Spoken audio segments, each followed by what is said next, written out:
Welcome back to Charu circle. ഇന്ന് നമ്മൾ ചെയ്യാൻ പോകുന്നത് കുക്കിംഗ് ആണ്. ക്രാഫ്റ്റ് ആയിരുന്നു കുറച്ച് ദിവസം നമ്മൾ ചെയ്തുകൊണ്ടിരുന്ന കഴിഞ്ഞ വീഡിയോസൊക്കെ. അപ്പോൾ ഇന്ന് കുക്കിംഗ് എന്ന് പറയാൻ കാര്യം ക്രിസ്മസ് അടുക്കുന്നു. അപ്പോൾ ക്രിസ്മസ് സ്പെഷ്യലാണ്. ക്രിസ്മസ് സ്പെഷ്യൽ ഡക്ക് കറിയാണ് നമ്മളിന്ന് വെക്കാൻ പോണത്. അത് വളരെ ഈസി ആയിട്ട് കുക്കറിൽ തന്നെ എല്ലാം ചെയ്യുന്ന രീതിയാണ്. സെപ്പറേറ്റ് ഒന്നും ചെയ്യുന്നില്ല, രണ്ട് രീതിയിലാക്കിയിട്ടല്ല കറി ഉണ്ടാക്കുന്നത്. അതായത് ഒന്ന് ഗ്രേവി ആക്കുക, ഒന്ന് വേവിക്കുക, ആ രീതിയിലല്ല. കുക്കറിൽ എല്ലാം ഒറ്റ ഒരു രീതിയിൽ തന്നെ നമ്മൾ കുക്കറിൽ ചെയ്യാണ് കറി. അപ്പോൾ ഈ ക്രിസ്മസിന് എല്ലാവരും ട്രൈ ചെയ്യണം ഡക്ക് കറി. ഒരു കോമ്പിനേഷൻ പറയുകയാണെങ്കിൽ അപ്പവും ഡക്ക് കറി നല്ല ടേസ്റ്റാണ്, നല്ല കോമ്പിനേഷനാണ്. അപ്പോൾ അത് എങ്ങനെയാണ് ഉണ്ടാക്കുന്നതെന്ന് നമുക്ക് നോക്കാം. അപ്പം നമുക്ക് സ്റ്റാർട്ട് ചെയ്യാം. അതിനായിട്ട് ഒരു താറാവിനെ എടുത്തിട്ടുണ്ട്. ഒരു താറാവ് ക്ലീൻ ചെയ്തിട്ട് ഞാനിപ്പം കടയിൽ നിന്ന് വാങ്ങിച്ച, അതായത് കട്ട് ചെയ്യുന്നതിന് മുന്നേ ഒരു വലിയ താറാവായിട്ട് വാങ്ങിച്ചതാണ്. അപ്പം അവരത് സ്കിന്നൊക്കെ ഒരുവിധം റിമൂവ് ചെയ്തിട്ടാണ് തരുന്നത്. എന്നിട്ട് നമ്മൾ ഒന്നും കൂടെ ക്ലീൻ ചെയ്തിട്ടുണ്ട്. അപ്പോൾ അതിൻ്റെ ആ കറുത്ത ഹെയർസ് ഒക്കെ നമ്മൾ നന്നായിട്ട് എടുത്തത്. ഒരു അല്പം ബുദ്ധിമുട്ടാണെങ്കിലും ടേസ്റ്റി ആയിട്ടുള്ള ഡക്ക് കറി നമുക്ക് കഴിക്കാൻ പറ്റും. അപ്പോൾ ഒരു ഒത്തിരി ബുദ്ധിമുട്ടിയാലും നമുക്ക് കുഴപ്പമൊന്നുമില്ല. അപ്പോൾ നമുക്കത് ക്ലീൻ ചെയ്തിട്ടുണ്ട്. ക്ലീൻ ചെയ്ത് ചെറിയ കഷ്ണങ്ങളാക്കി വീണ്ടും കഷ്ണങ്ങളാക്കി എടുത്ത് വെച്ചിട്ടുണ്ട്. ഞാനിവിടെ ഒരു താറാവാണ്. അപ്പോൾ ഏകദേശം ഒരു താറാവെന്ന് വെച്ചാൽ ഒരു 500 ഗ്രാമിനടുത്ത് ഉണ്ടാവും ഇത്.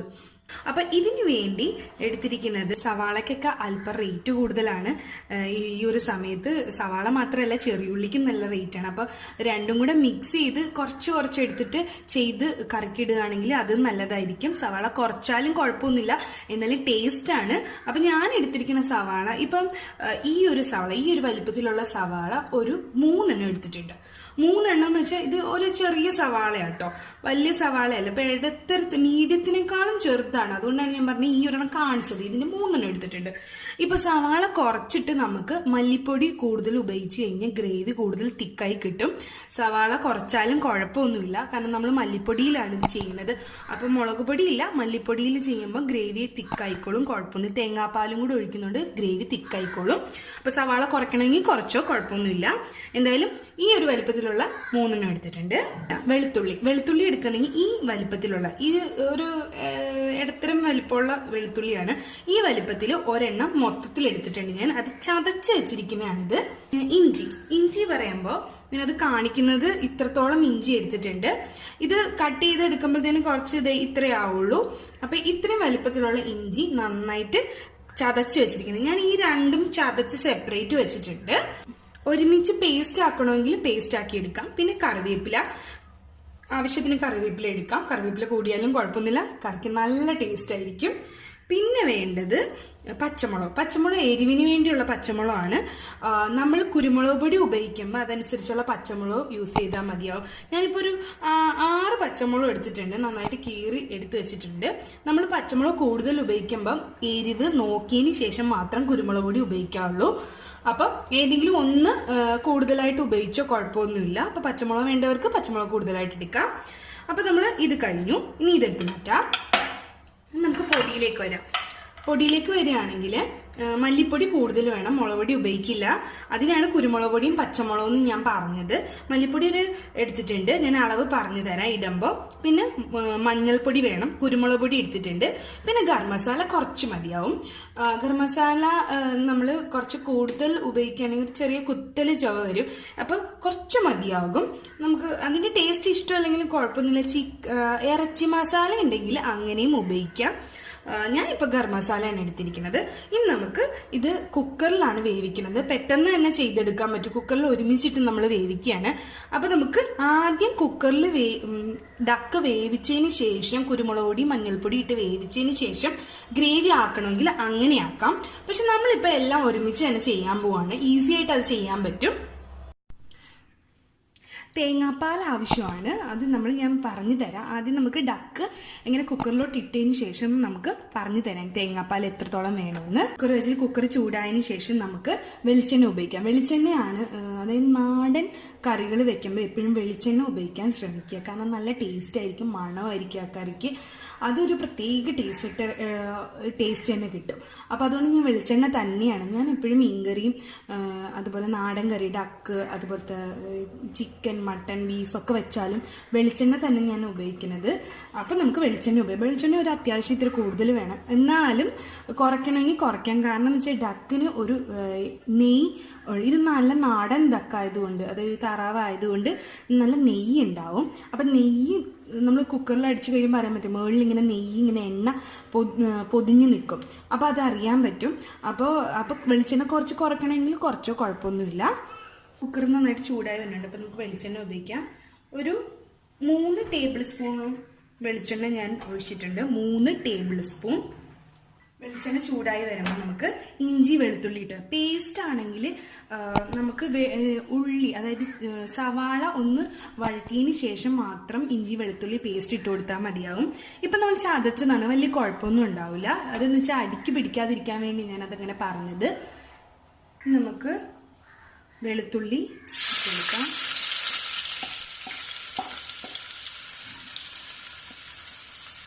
ഇഞ്ചി ഇട്ട് കൊടുത്തു. കടുകൊന്നും നമ്മൾ ഇട്ട് കൊടുക്കൂല, അതുകൊണ്ട് കടുകിൻ്റെ ഉപയോഗം വേണ്ട വരില്ല. ഇപ്പം ഇഞ്ചി വെളുത്തുള്ളി കൂടുതലായാലും കുഴപ്പമൊന്നുമില്ല, കാരണം നല്ല ടേസ്റ്റ് തന്നെ ആയിരിക്കും. നന്നായിട്ട് ആ പച്ച മണമൊക്കെ ഒന്ന് മാറി വരുമ്പോൾ നമുക്ക് സവാള ഇട്ട് കൊടുത്താൽ മതിയാവും.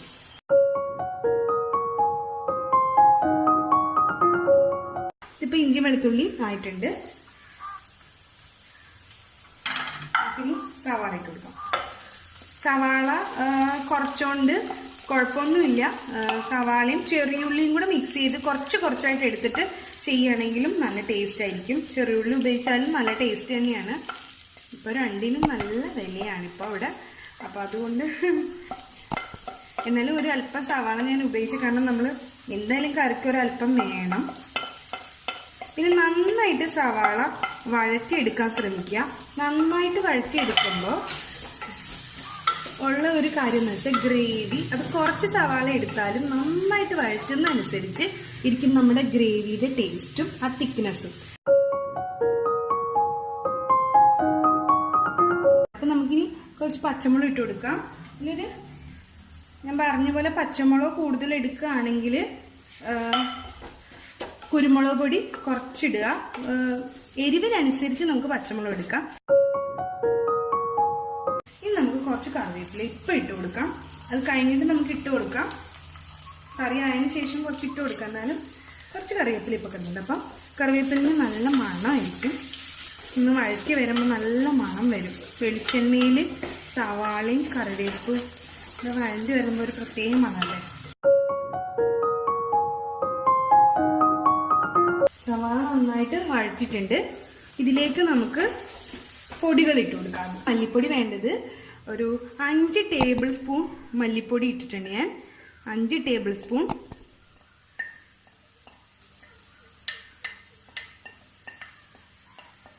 മല്ലിപ്പൊടി തന്നെയാണ് കൂടുതൽ നിൽക്കേണ്ടത്. അതാണ് ഞാൻ പറഞ്ഞത്, സവാള കുറച്ചാലും കുഴപ്പമൊന്നുമില്ല. അപ്പം ഗ്രേവി നല്ല തിക്കായിട്ട് കിട്ടും. പിന്നെ നമ്മൾ തേങ്ങാപ്പാൽ ആഡ് ചെയ്യുന്നുണ്ടല്ലോ, അപ്പം അത് കുഴപ്പമുണ്ടാവില്ല, തിക്കായിട്ട് തന്നെ. നമുക്ക് പിന്നെ ഗ്രേവി കൂടുതലായിട്ട് വേണ്ടവർക്ക് തേങ്ങാപ്പാൽ കുറച്ചും കൂടെ വെള്ളം ഒഴിച്ചതിന് ശേഷം, കട്ടിക്കൊഴിക്കാതെ വെള്ളം ഒഴിച്ചിട്ട് യൂസ് ചെയ്യുകയാണെങ്കിൽ കുറച്ച് ഗ്രേവി കിട്ടും.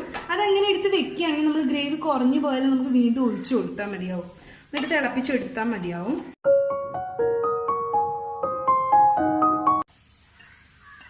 മഞ്ഞൾപ്പൊടി ഒരു ടീസ്പൂൺ ഞാൻ മഞ്ഞൾപ്പൊടി ഇട്ട് കൊടുക്കുന്നുണ്ട്.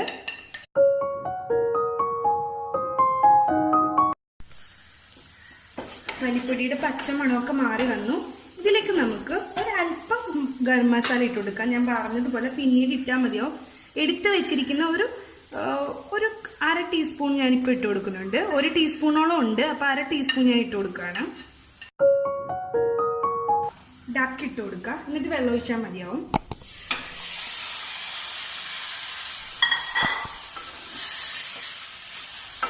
ഡക്കിട്ട് നന്നായിട്ട് ഇളക്കി കൊടുക്കുക.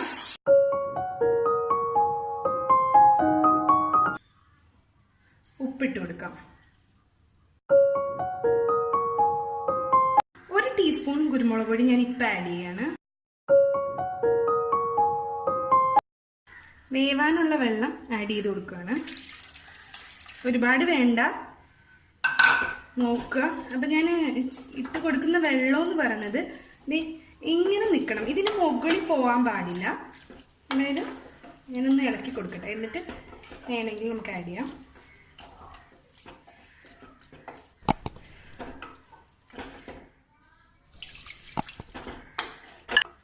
ഇതിപ്പോൾ വെള്ളം കൂടുതലല്ല, ആ ഒരു ഇത് മുങ്ങി നിൽക്കണമെന്ന് ചോദിച്ചാൽ ഇല്ല, ഒരുപാട് മുങ്ങി നിൽക്കണ്ട, അത് ഒരേ ലെവലിൽ നിൽക്കണം അത്രയും വെള്ളം. കുറച്ച് ഒരു കപ്പ് ഒഴിച്ചിട്ടുള്ളൂ ഞാൻ. അപ്പോൾ നമുക്കിതിനെ അടച്ചു വെക്കാം, ഉപ്പൊക്കെ നോക്കിയിട്ട് അടച്ചു വെക്കാം. എന്നിട്ട് അതിന് ശേഷം നമുക്ക് പാലൊഴിക്കാം, കുരുമുളക് പൊടി വേണമെങ്കിൽ അതിന് ശേഷം ആഡ് ചെയ്യാം, പിന്നെ കുറച്ച് കറിവേപ്പിലയും കൂടെ നമുക്ക് പിന്നീട് ചെയ്യാം. അപ്പോൾ ഇതാദ്യം നമുക്കൊന്ന് വേവിച്ചെടുക്കണം. നമ്മൾ കുക്കറിൽ വെച്ച് വേവിച്ചെടുക്കട്ടെ. വിസിലൊരു 4 വിസിലോളം മതിയാകും. നമുക്ക് നോക്കാം, അങ്ങനെ വെന്തില്ലെങ്കിൽ 3 വിസിലോ അല്ലെങ്കിൽ 2 വിസിലോ ഒക്കെ കേൾപ്പിച്ചതിന് ശേഷം നമുക്ക് ഒന്ന് തുറന്നു നോക്കുക. ആവി പോയതിന് ശേഷം തുറന്നു നോക്കിയിട്ട് വെന്തില്ലെങ്കിൽ കുറച്ച് നമ്മൾ 1-2 വിസിലും കൂടെ ഒന്നും കൂടെ കേൾപ്പിച്ചു കൊടുക്കുക, കുഴപ്പമൊന്നുമില്ല. പിന്നീട് വേവുന്ന ആ ഒരു ടെക്സ്ചർ നമുക്ക് മനസ്സിലാവും. അപ്പം നമുക്ക് ഒന്ന് വേവിച്ചെടുക്കാം. നമുക്ക് തുറന്നു നോക്കാം. വിസിലൊരു 4 വിസിലോളം അടിച്ചിട്ടുണ്ട്. നമുക്ക് തുറന്നു നോക്കാം. അപ്പോൾ എണ്ണയൊക്കെ തെളിഞ്ഞ് നിൽപ്പുണ്ട്. നമുക്ക് നോക്കാം വെന്തിട്ടുണ്ടോന്ന്.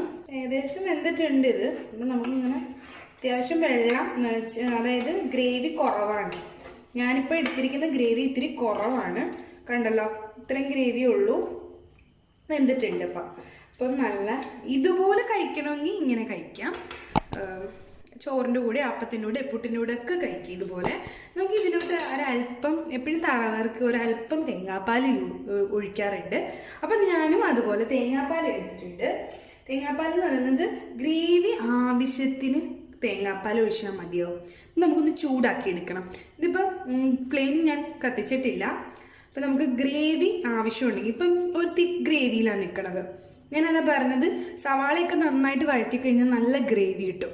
അപ്പോൾ നമുക്ക് ഈ തിക്ക് ഗ്രേവിയിൽ ഒരല്പം തേങ്ങാപ്പാൽ മതിയാവും. ഇപ്പോൾ 1 കപ്പ് എടുത്തിട്ടുണ്ട്, അതായത് 1 മുറി തേങ്ങയുടെ പകുതി, അതായത് 1 തേങ്ങയുടെ 1 മുറി തേങ്ങ പകുതി, അതെടുത്തത് ഞാൻ ഇത് തിക്കായിട്ട് തന്നെ എടുത്തിട്ടുണ്ട്. 1-ാം പാലും 2-ാം പാലും ആയിട്ട് ഞാൻ മാറ്റിയിട്ടില്ല, 1-ാം പാലായിട്ട് തന്നെ എടുത്തിട്ടുണ്ട്. അതിൽ ഞാനിപ്പോൾ ഒഴിക്കുകയാണ്. ഒരു പകുതിയോളം ഒഴിച്ചിട്ടുള്ളൂ 1 കപ്പിൻ്റെ. ഇനി നമുക്കൊന്ന് ചൂടാക്കാം. ചൂടാക്കാൻ മതിയാവും, ഒരുപാട് വേണ്ട, തിളപ്പിക്കണ്ട. പിന്നെ നമുക്ക് പാലിരുന്നാലും കുഴപ്പമൊന്നുമില്ല, കാരണം അത് ഇരുന്നതിന് ശേഷം ഇപ്പം ഗ്രേവി തിക്കായി വീണ്ടും തിക്കാവും. അപ്പം നമുക്ക് ആ പാല് ഒഴിച്ചു കൊടുത്ത് ചൂടാക്കാം. നമുക്ക് ആവശ്യത്തിന് വേണ്ട സമയത്ത് ഒന്ന് പാലെടുത്ത് വെക്കുകയാണെങ്കിൽ ഗ്രേവി ഒരു ഇത്തിരിയും കൂടെ ആക്കി എടുക്കണമെങ്കിൽ ഒന്ന് ജസ്റ്റ് ചൂടാക്കി എടുത്തുകൊണ്ട് നമുക്ക് ഇതുപോലെ ഒഴിച്ചു കൊടുക്കും. ഇപ്പം ഞാൻ ബാക്കിയും കൂടെ ഒഴിക്കാം, കാരണം എനിക്ക് ഗ്രേവി ഒരു അല്പം കൂടെ വേണം. ഇവിടെ ചാറ് ഇഷ്ടപ്പെടുന്ന ആളുകളാണ്. അപ്പോൾ ഒരുപാട് അങ്ങോട്ട് തിക്കാക്കി കഴിഞ്ഞ് കഴിഞ്ഞാൽ ശരിയാവില്ല. അപ്പോൾ നമ്മുടെ ഇപ്പോൾ ഏകദേശം നല്ല അത്യാവശ്യം ചാറായിട്ടുണ്ട്. അല്ല, നമ്മുടെ കുട്ടനാട് താറാവ് കറി റെഡി ആയിട്ടുണ്ട്. എല്ലാവർക്കും ഇഷ്ടപ്പെടും. അപ്പോൾ എല്ലാവരും ട്രൈ ചെയ്ത് നോക്കുക. വളരെ ടേസ്റ്റി ആയിട്ടുള്ള താറാവ് കറിയാണ്. ഈ ക്രിസ്മസിന് അപ്പത്തിനോടൊപ്പം താറാവ് കറി ആയിട്ട്. അപ്പോൾ എല്ലാവരും ട്രൈ ചെയ്ത് നോക്കുക. വീണ്ടും പുതിയ വീഡിയോ ആയിട്ട് വീണ്ടും കാണാം. താങ്ക്